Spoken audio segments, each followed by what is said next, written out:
This is In the Loop. I'm Christian Bryant. I think we're going to petition to do this show from somebody's roof very soon. You still won't see my lower half, but some of these days are just way too nice to be stuck inside an empty newsroom.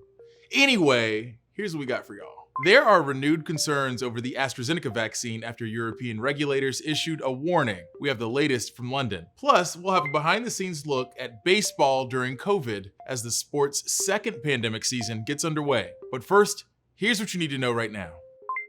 Nearly 80% of teachers and childcare workers in the US have received at least one dose of a COVID vaccine. That's according to new data from the Centers for Disease Control and Prevention. President Biden is still pushing to get all schools back open for in-person teaching by his 100th day in office, which lands on April 30th. But just because schools are reopening doesn't necessarily mean students will return. A new study which looked at more than 3,500 schools found nearly half resumed in-person learning, but only 34% of students physically returned to school. That results in a lot of simultaneous teaching, in-person and online, which can be challenging for teachers. It's been harder because there is more demand for the students who are in person, who want to participate and are actively participating, and then the students at home who I still need to make sure I'm giving the attention to. For some parents, COVID concerns have kept them from sending their kids back into the classroom, but many parents are just as worried about their kids suffering setbacks while learning from home. As of now, there is no vaccine approved for children 15 and younger in the US, but there are several ongoing trials. Many college students, on the other hand, may not have a choice when it comes to getting a vaccine. Several universities, including Brown and Northwestern, already said they plan to make COVID vaccinations mandatory when students return this fall, just as most schools already make flu shots mandatory. In a statement, Cornell University said religious and medical exemptions would be accommodated, but the idea is that the classrooms overwhelmingly consist of vaccinated people.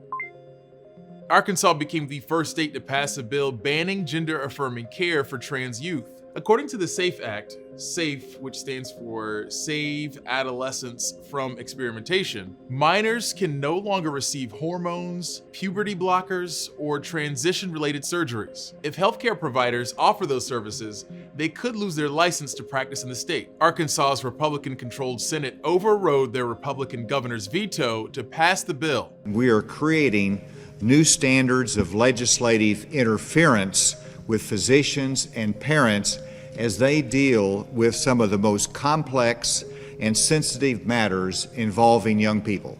According to the Human Rights Campaign, 2021 has become a record year for anti-transgender legislation. Just this week, a similar bill to the one in Arkansas was introduced in North Carolina. Last week, the South Dakota governor banned trans girls from taking part in female sports teams. A tough blow to the world's most widely used COVID vaccine. The UK says an alternative to AstraZeneca's vaccine should be offered to people under 30 due to a confirmed link between the vaccine and rare blood clots. This AstraZeneca vaccine is not approved for use in the US, and several European countries have already restricted the use of AstraZeneca's vaccine on younger people. Today marked the first time Britain publicly acknowledged the concerns. Still, regulators say the benefits of getting the vaccine outweigh the risks. Newsy's Luke Hanrahan has more from London. Hello, Christian. Europe's medical regulator has said that rare but potentially deadly blood clots are a side effect of the AstraZeneca vaccine. After extensive discussions within the committee and taking into account the findings of the expert group, our conclusion is that these clotting disorders are very rare side effects of the vaccine. 20 million doses of it have already been administered here in the UK at vaccine hubs like this one here in South London. A review by the drugs regulator found that 79 people in the UK have suffered from these rare blood clots. Sadly, 19 of those have died. It's worth mentioning that 2/3 of the figure are women. The investigators say the benefits in taking the AstraZeneca vaccine still far outweigh the known risks in all age categories, apart from in adults below the age of 30, where the vaccine could potentially pose more danger than the virus. Under 30s are now going to be offered a different COVID-19 vaccine. It's a blow in the global fight against COVID, as many countries have millions of stocks of this vaccine just sitting in storage that they can't use. And unlike other vaccines, of course, this vaccine can be used. It doesn't have to be stored at sub-zero temperatures. So extremely unfortunate for countries still struggling to control the spread of coronavirus. Back to you.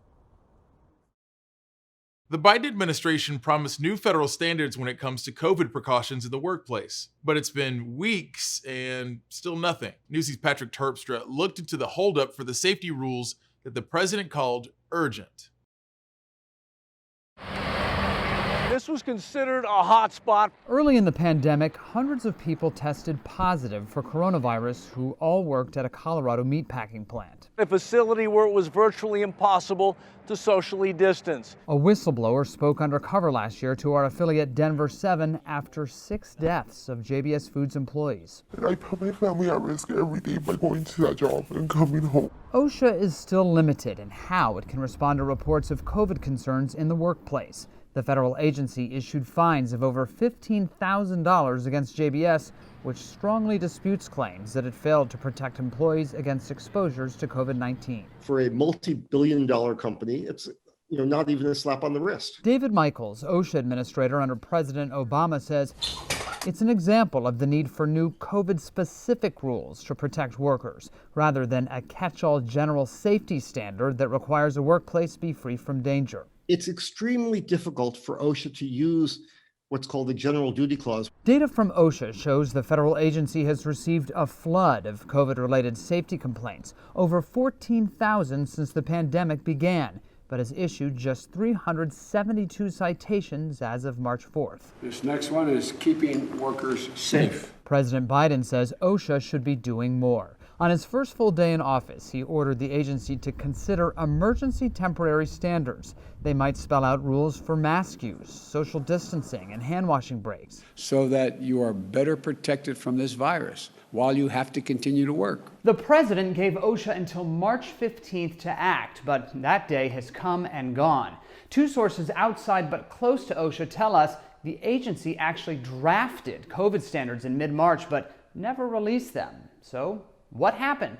In a statement, a Department of Labor spokesperson tells us OSHA's still trying to learn about best practices and challenges in mitigating the spread of COVID-19 in the workplace and is taking the time to get this right. We also learned OSHA's been getting pushback from powerful interest groups opposing new COVID standards. We just really question whether or not this is the time for OSHA to take such an extraordinary step. The U.S. Chamber of Commerce and National Retail Federation arguing businesses are protecting their employees and customers just fine on their own following CDC guidelines. We've had mask mandates, we've done signage, we've done plexiglass, we've done one-way aisles, we've done capacity limits, all the things you're familiar with at your local grocery store. They won't rule out challenging new mandates in court. OSHA did take the step last month of launching a national emphasis program to focus enforcement efforts on large workplaces with high coronavirus risk. Michael says without standards, there's not much OSHA can do. Most employers are law-abiding and they try to follow the law. Right now, it's just a bunch of suggestions out there, so it's easy to say, well, we don't need to do this. There are over 60,000 new cases of COVID a day. Still no answer from OSHA on when new COVID workplace protections may be coming. Patrick Terpstra, Newsy, Washington. I gotta holler at Patrick and see what changes when you're a workplace of one.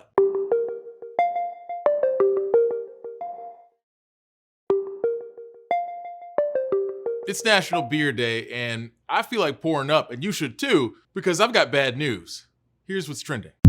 Craft beer production declined 9% in 2020, which is a first for the craft beer era.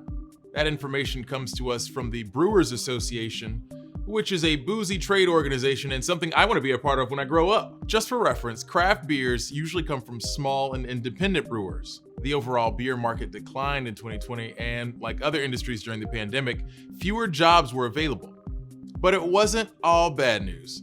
The number of operating craft breweries increased last year despite the pandemic, and closings were on par with 2019. According to the Brewers Association, most of these beer makers still around will survive. Extremely woke outdoor brand Patagonia announced it's giving $1 million to voting rights efforts in Georgia following the passage of a new law that restricts voting. The company said in a statement they're splitting the donation between Black Voters Matter Fund and the New Georgia Project. and called on other CEOs to denounce attacks on our democracy and to do more than make a corporate statement. The fallout from the passage of Georgia's SB 202 law is spreading, and more corporations are speaking out, including Georgia-based companies like Coca-Cola, Delta, and UPS. Patagonia's activism has been a pretty big part of their brand in recent years. Aside from supporting environmental justice efforts, the company has supported voting turnout organizations and Black Lives Matter.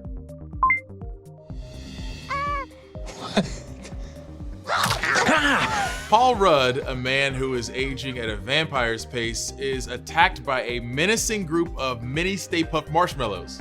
Menacing? In the new teaser trailer for Ghostbusters Afterlife. Let me say something right now. This right here, this little one sliding on the skewer, is really messing me up, man. Ghostbusters fans will know this, but the mini puffs are a callback to the original 1984 film. It's the Stay Puft Marshmallow Man. This trailer gives us a little taste of what else we can expect from the new movie, which is due out later this year.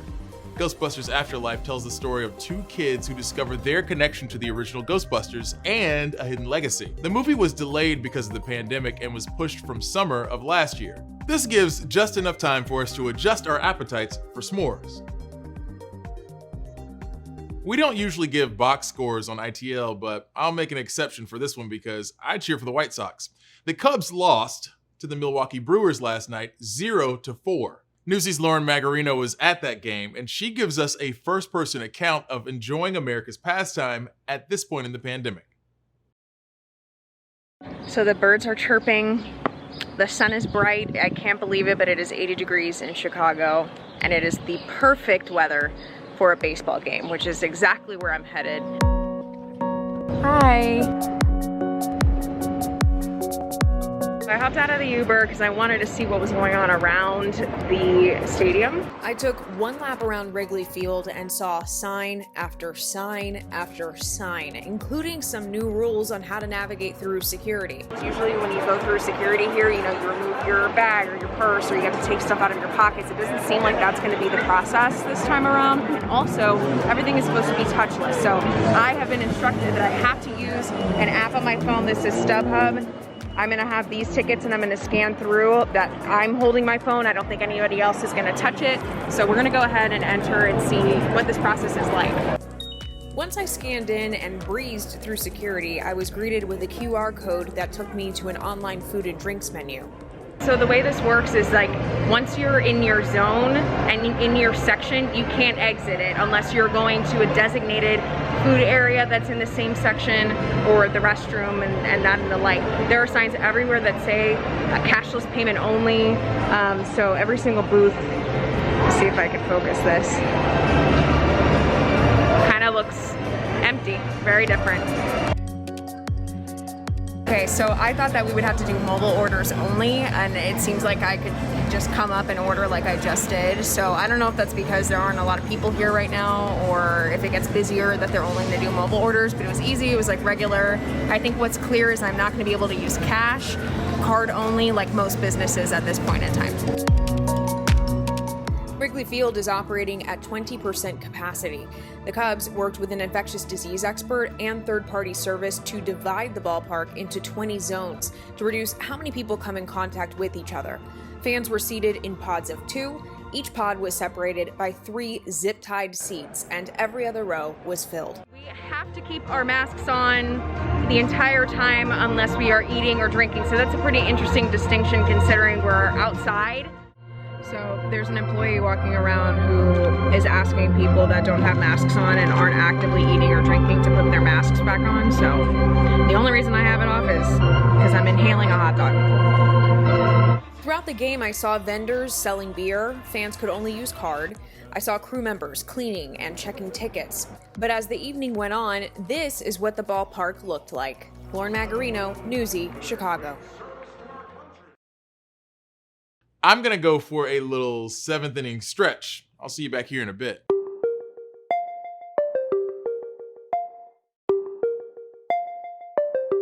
Recent attacks on AAPI communities have garnered the attention of activists and law enforcement. One of the issues with tracking these attacks is the lack of reporting from victims. Asian Americans are among the least likely to report hate crimes to law enforcement.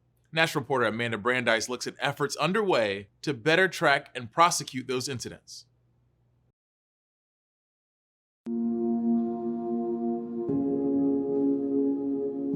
As the virus separated us physically, fear and anger manifested deeper divisions.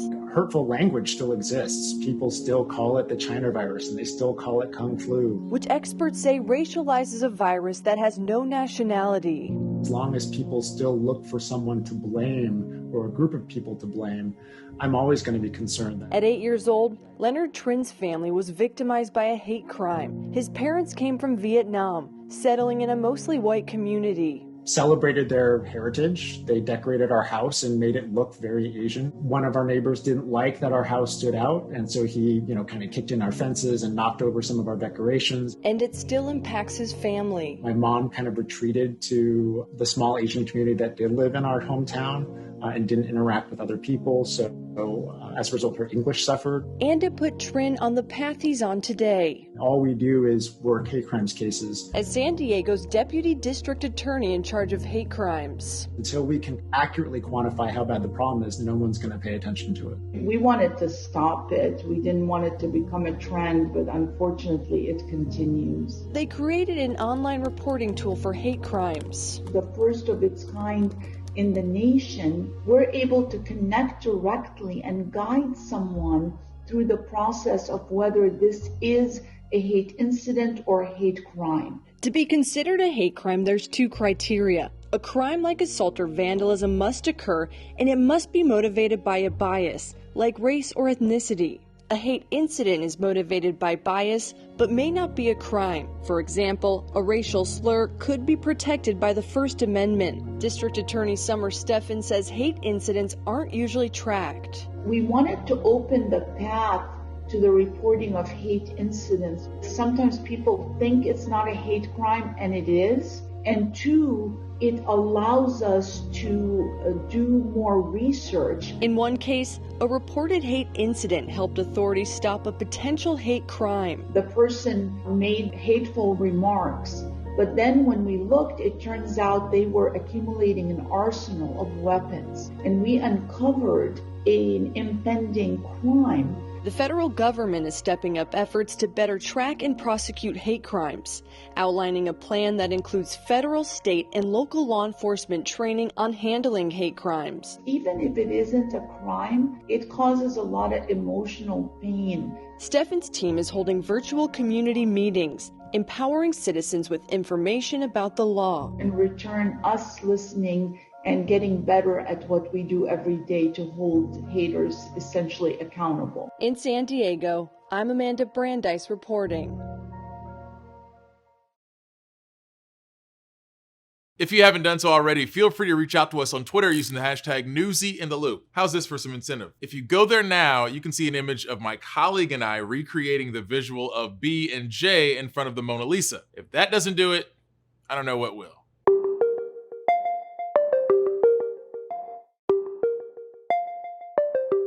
COVID-19 has been a catalyst for many scientific advancements, like how we conduct clinical trials for vaccines and how fast they can be done. National reporter Chloe Nordquist has more. As millions of Americans continue to get vaccinated every day, the process of how we got here is nothing short of a big step in innovation in the eyes of health experts.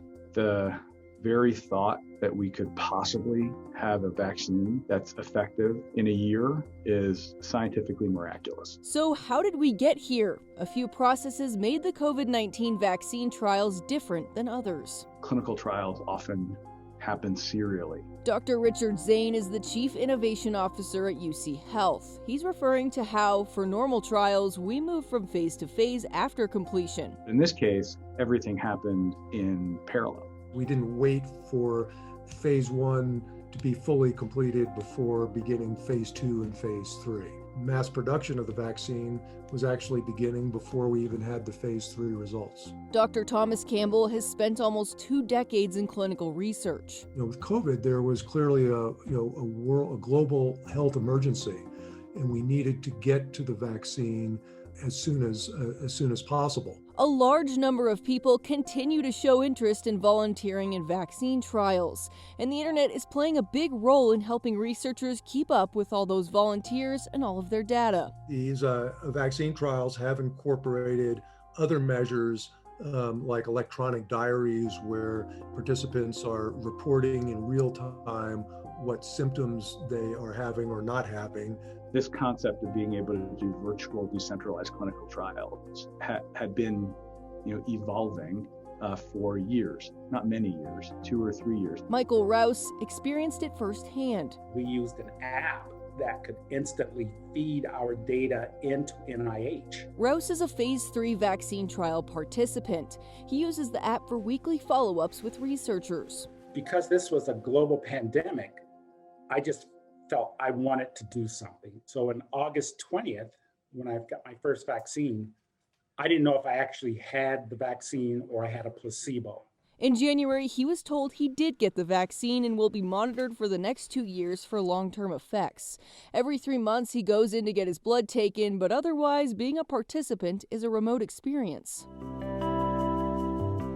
Moving forward, Dr. Campbell and Dr. Zane believe there are some lessons we can take from how these trials are being handled, but it won't make sense in every scenario. These type of lessons that we've learned with COVID, even if they're not going to change too much the way we do clinical trials for less pressing medical illnesses, we'll at least have this experience that can be used for future global emergencies. I'm Chloe Nordquist reporting. That's it for us, gang. As always, thanks for watching. We'll be back tomorrow for more In the Loop. Same time, same place. Top stories from Newsy are headed your way right now.